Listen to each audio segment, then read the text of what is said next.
Location in Cincinnati Machinist Union. Uh, Today is Tuesday, uh, September the 2nd. This is sound roll 1 and camera roll 1. Get the show on the road.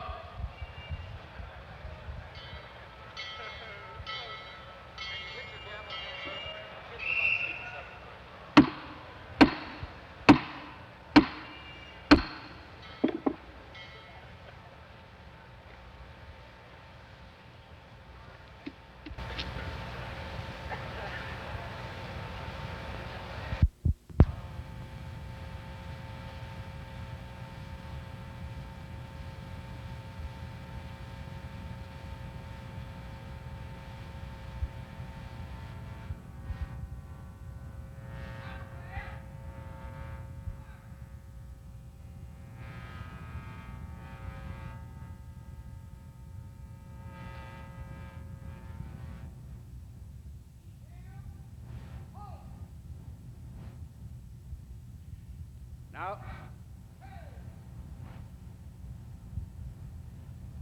now will you all remain standing while Miss Doris Ruth Conrad sings the Canadian national anthem and also the American national anthem.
Thank you, Miss Conrad. Now we'll pledge allegiance to the flag. I pledge allegiance to the flag of the United States of America and to the republic for which it stands, one nation, under God, indivisible, with liberty and justice for all. The color guard will now retire. Where's the lights?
They gone? Okay, now you can be seated. I guess they're out. I can't see. When's the lights going back on?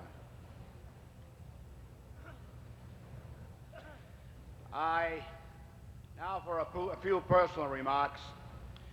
First of all, I want to thank the council for bringing this convention to the great state of Ohio. And I also want to thank publicly all the members in the state of Ohio and also the delegates, especially the delegates of the Ohio State Council of Machinists, for making a lot of this possible today. And a special thanks for the hard work and worked very diligently, Tom Buffenberger of District 54 and Merle Pryor, our International Vice President. They put a lot of hours in with me and trying to make this thing for the last few months come to a reality that you have today. District 34, did I say 54? I'm sorry, 34.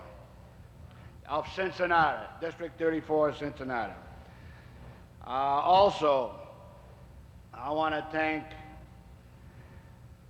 all the host committee for all the work they put into this, getting this convention. We're trying to make, and I hope we will make this the best convention that everybody has ever went to.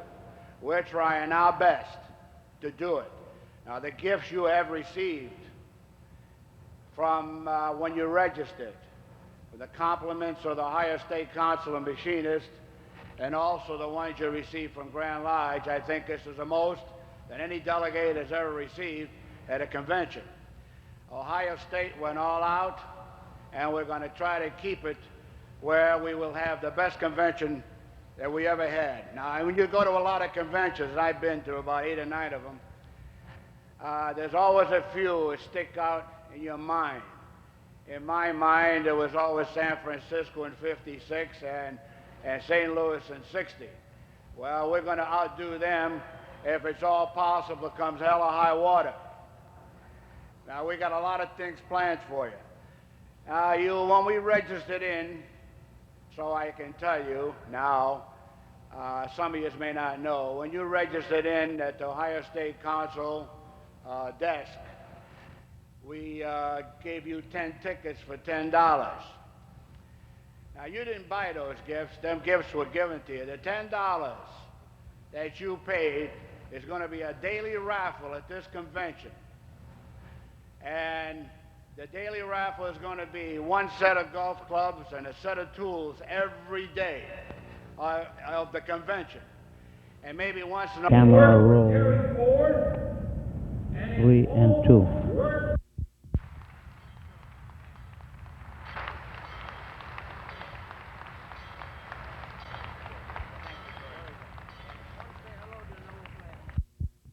for a lot of years.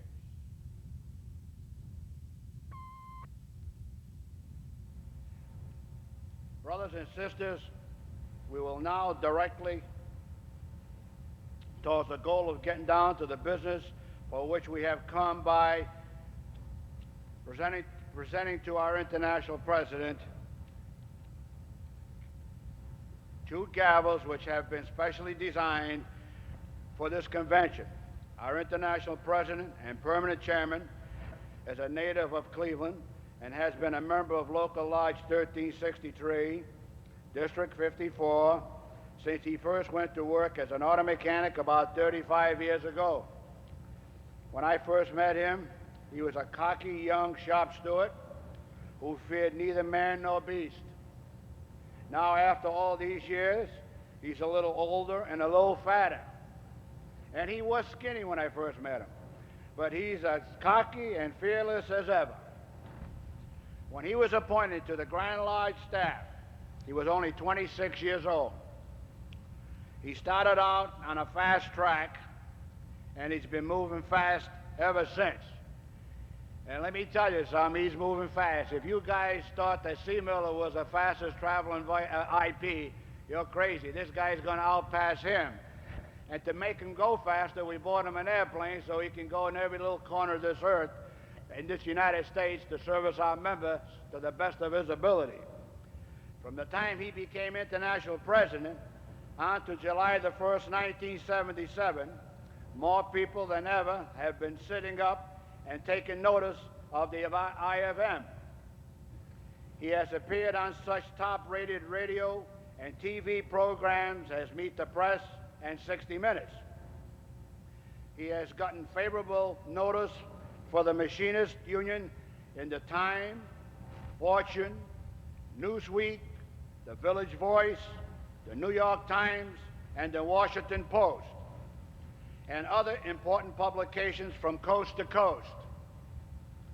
At the Democratic Convention a few weeks ago, he not only took the mic as a spokesman for more progressive segments of our organization, but the floor reporters were asking him for his opinion just about every time you turned on your TV set. He has come a long way since those early days in Cleveland, but he's proven at past conventions that he can swing a gavel just as expertly as he can overhaul an engine. And for this convention, we have a couple of gavels especially made just for him. We not only have a wooden gavel which rests upon a stand carved in the shape of the state of Ohio, but in case any of you guys get too rough, we also have a brass gavel specially handcrafted by members of Local Lodge 1108, which is suitable for knocking on some of the hard heads we sometimes get at a machinist conventions like Joe Coyton and Frank Souza, my good friends. Brothers and sisters, I now turn the podium over to the permanent chairman of this 30th Grand Lodge Convention of the International Association of Machinists and Aerospace Workers. So please join me now in welcoming our international president and my good friend, William W. Wimpensinger. Hold the gavel. No, wait, I'm going to present him to you. I'm going to present the gavel. Very well.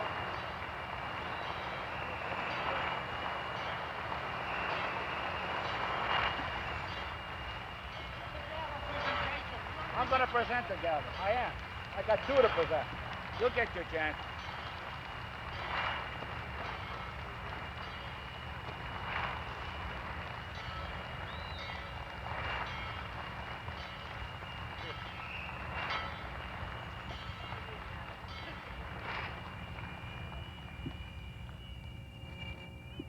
Brother Wimp, this gavel made out of several woods from the state of Ohio.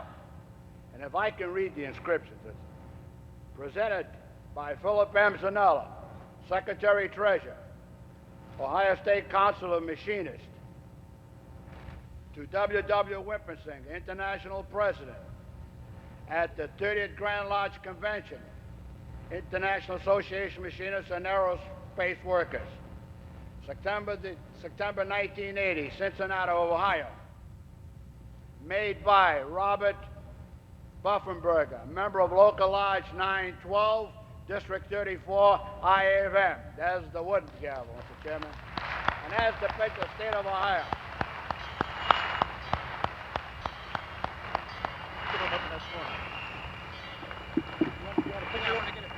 Better have it back.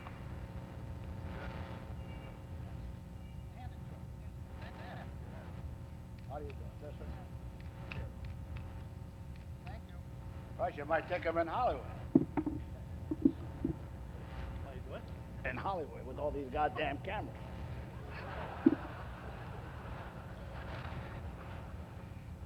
This is that brass job for Joe Clayton and Frank Sousa.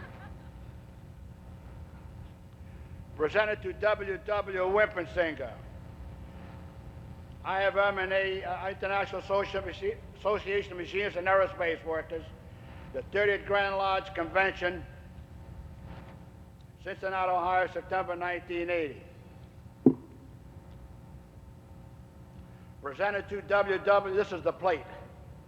Presented to W.W. Wimpensinger, IAM, and the 30th Grand Lodge Convention in Cincinnati, Ohio, September 1980, made by the members of Lodge 1108 and presented by District 54, P.M. Zanella, President, and Stanley Pekalsik, Secretary Treasurer.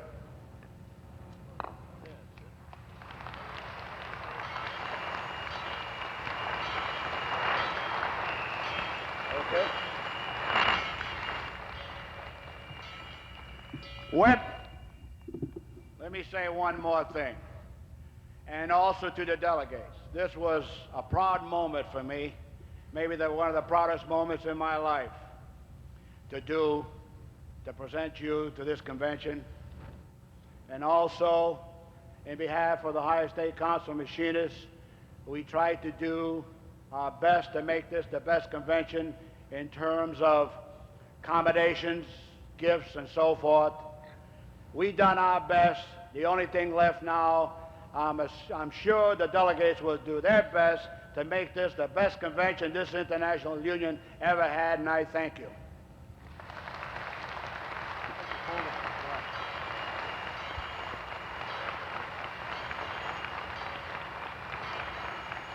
Okay.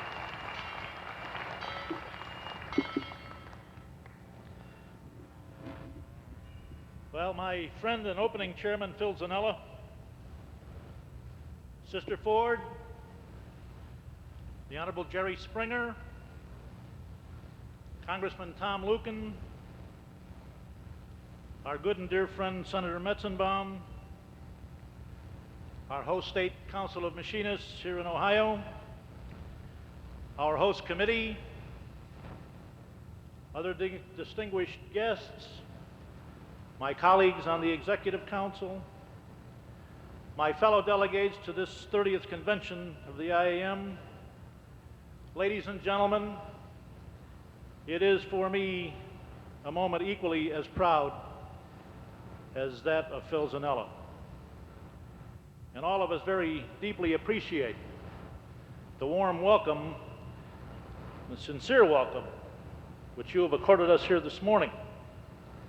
And in turn, I want to express to all of you, all of our delegates, our very sincere welcome as well. And I want to thank our host committee and all those responsible for these beautiful gavels, because they are a monument to IAM craftsmanship of the highest order.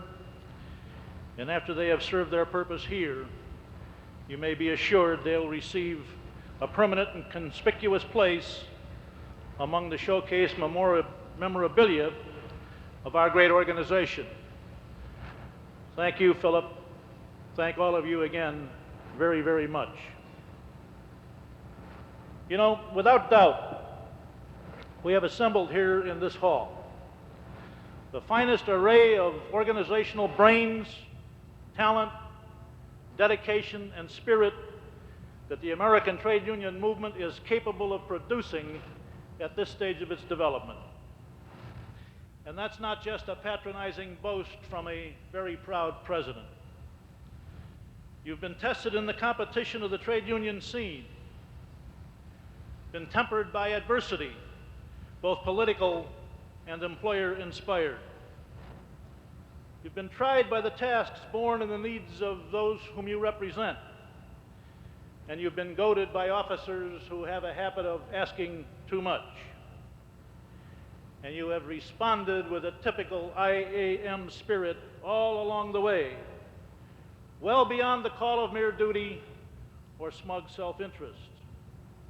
You've put the Machinists' Union at the head of the trade union parade in our two countries, but far more importantly, you're leading the charge into the decade of the 1980s. And for that reason, the report that I am privileged to make this morning is, in essence, your report. It's a product of your hard work, your ingenuity, and your skills, which collectively have made it possible. It's a lengthy report, not only because our accomplishments are many, but because our times are troubled. And it is also absolutely essential that the subjects be covered as a contribution to a full and informed debate on issues of paramount importance to us and those whom we represent. Before getting to that, though, I should point out that the IAM has a proud heritage of conducting orderly, democratic, and effective conventions. And that's an enviable reputation, forged by those brothers and sisters who have preceded us as contributors to the rich history of our union. And it's both a result and a recognition of their unselfish devotion to our cause. And it's my hope that when this 30th convention of the IAM is gavelled into history, that we will not only have continued that proud tradition, but added significantly to its luster. Let us consider here the issues of the 1980s, fully aware of their gravity. Let us display a full tolerance for the opinions of others, and let us resolve to be as constructive and unselfish as the challenges of our troubled times require.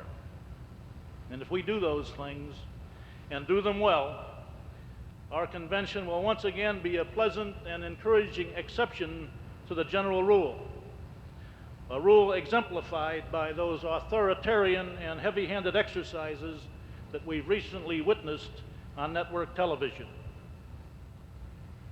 As for myself, I am inordinately proud of the opportunity to share such an experience with you on this, my maiden voyage as your chairman. And that feeling of pride is enhanced by the fact that we convene in the state of my birth, and a place for which I still harbor an enormous affection. Ohio was the site of my shop floor work experiences and my introduction to and indoctrination in the world's finest labor organization. In short, Ohio has been very good to me, and I am confident, based upon the words of Councilman Springer, Congressman Lucan, and Senator Metzenbaum, plus the prodigious preparations made by the host committee, that it will be equally good to you. And speaking of the host committee, I would be remiss if I didn't single out its chairman, my fellow Ohioan, Phil Zanella, for very special recognition. As he told you, Phil godfathered me into Local Lodge 1363 in Cleveland a little over 33 years ago. And for every day since, he's been a loyal, faithful and trusted friend, confidant, and advisor. And despite that gruff and sometimes callous exterior, I know Phil Zanella to be a warm and thoroughly dedicated human being with whom I've always been proud to be associated. Every member of this union who has ever been represented by Phil Zanella is better off for the experience, and I'm sure that his performance as chairman of our law committee during this convention will do nothing to tarnish that record. And he's already fulfilled my rather lofty expectations as our opening chairman by getting us off to a rousing start. As I begin my report, let me also acknowledge the great debt of gratitude we all owe to those illustrious international presidents of the past, Red Smith, Roy C. Miller, Al Hayes, and all their predecessors for the leadership and integrity they provided in making the IAM a premier organization second to none. They laid for us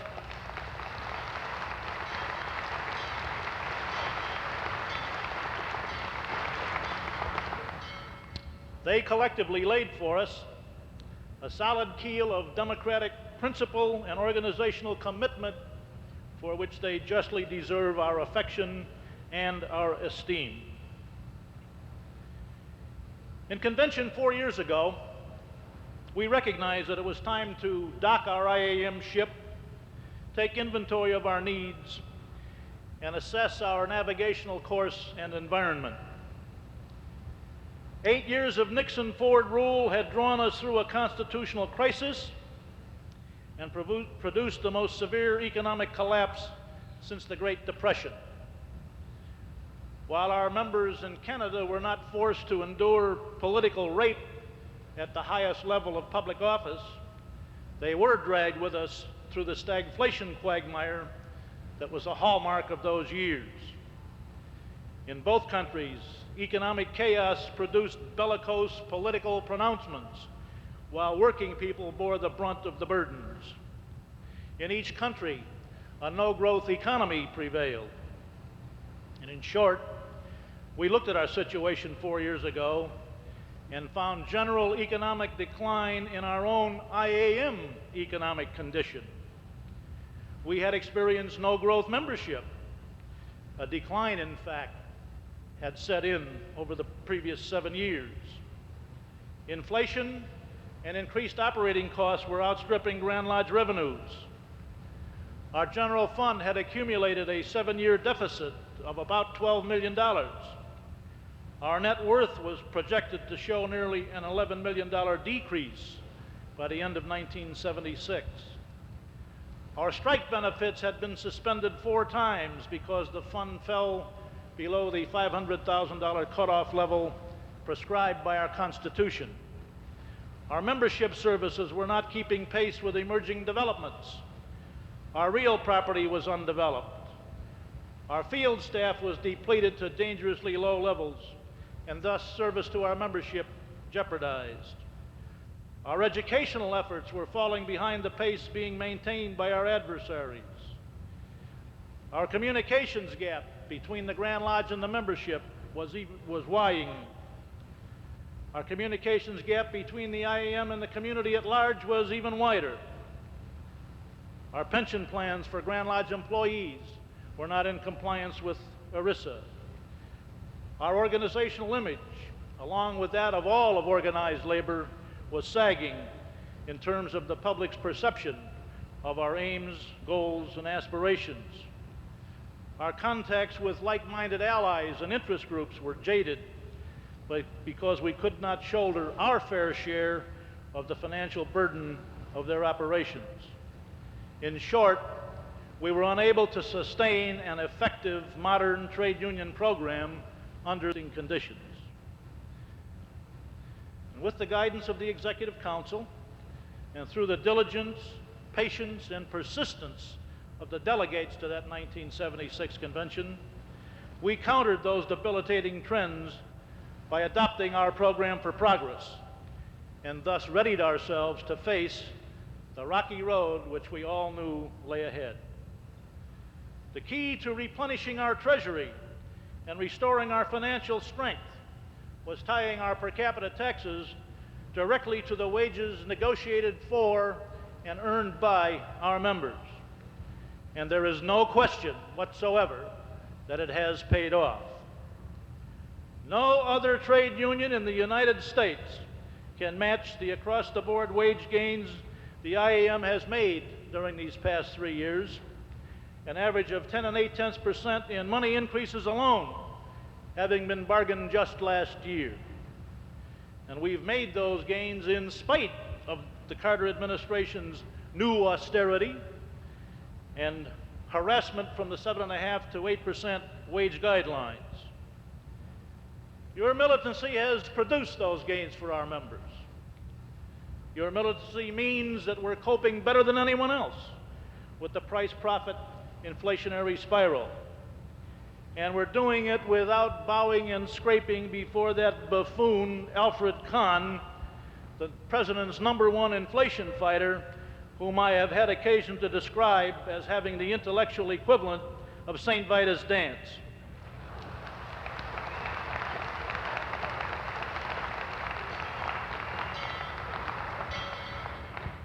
Unfortunately, our Canadian brothers and sisters have had a rougher time of it.